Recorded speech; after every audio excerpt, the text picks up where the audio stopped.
So here's what I want to ask you. I kind of asked on Twitter the other day, but I want to ask you directly. What are you most looking forward to this college football season? It could be anything. It could be a certain game. It could be watching a player. It could be hanging out with a buddy that you otherwise don't hang out with because you guys have absolutely nothing in common other than Tennessee football. It could be anything.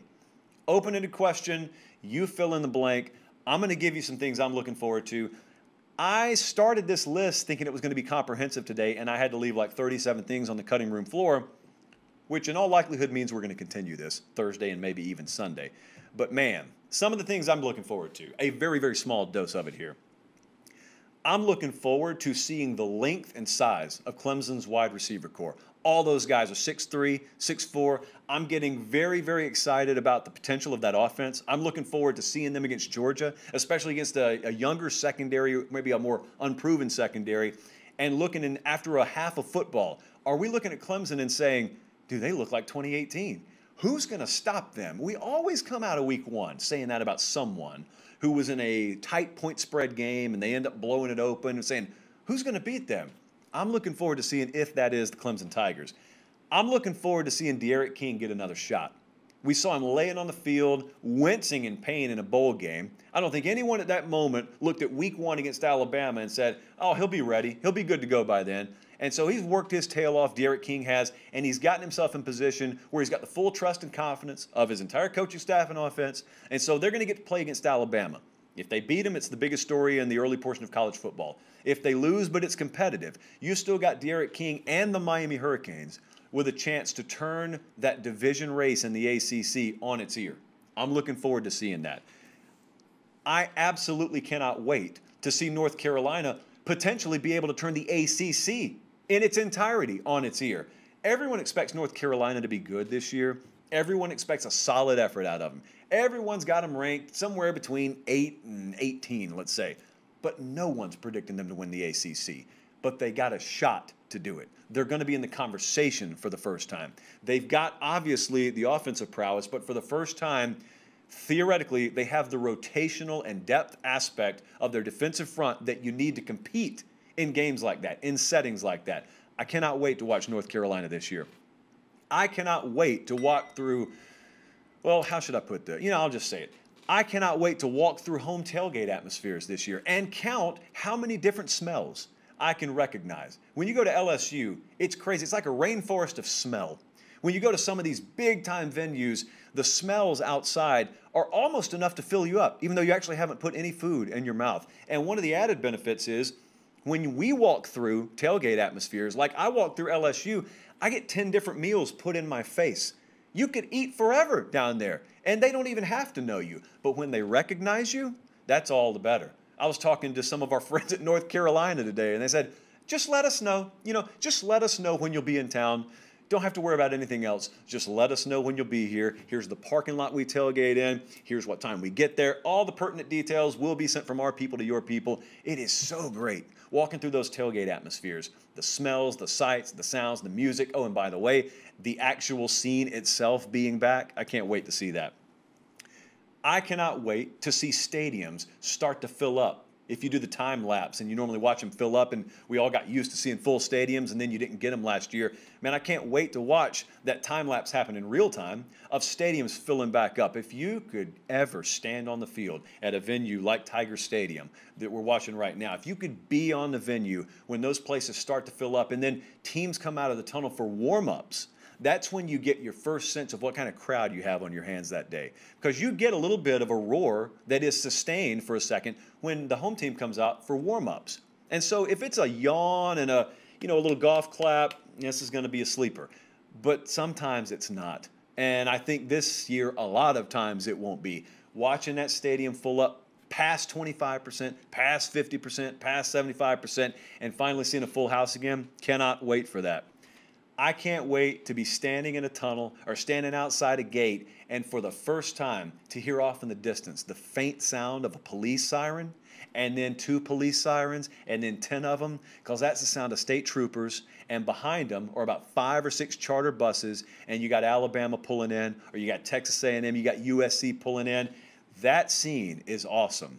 And it's made even more awesome when you've got a sea of humanity that has to part for those state troopers and those buses to come through. But from our point of view, that is the last calm before the storm.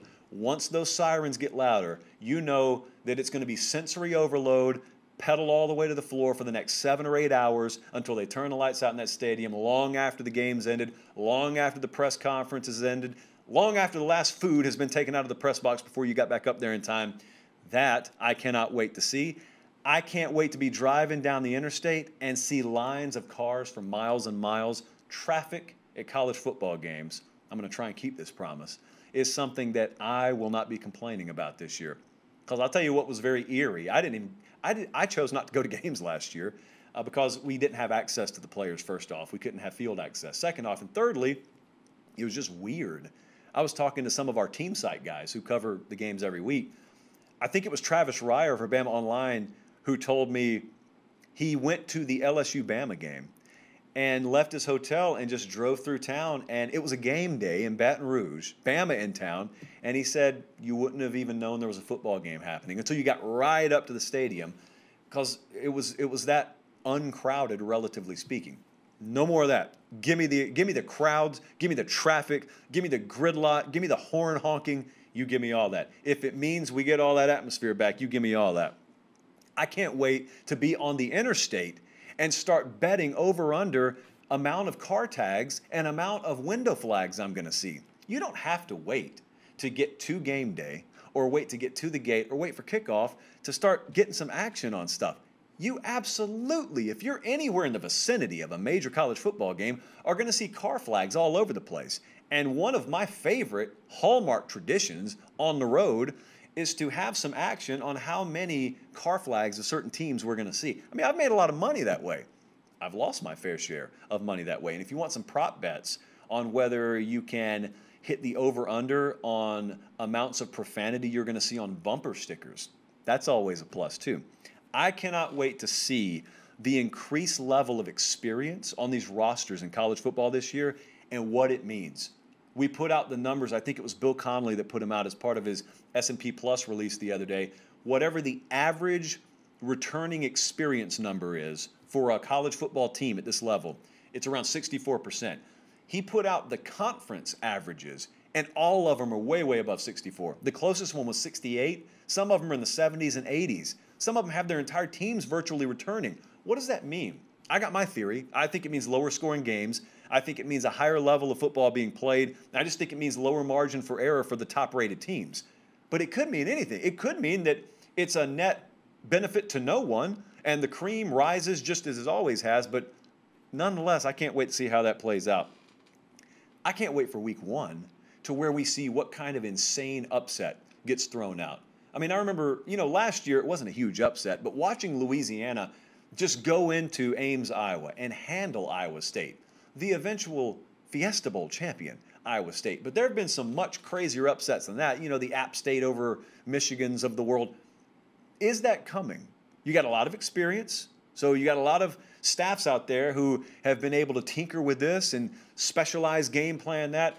How many, or if we even have one, where is that huge upset coming? I've never met someone that possesses the skill to find me that upset. I've met a lot of folks who lose their you-know-what just like they do in March Madness trying to find where that 16 or 15 over a 1 or 2 is, but no one's got any skill in actually finding me the upset. I'll put it out there now, actually.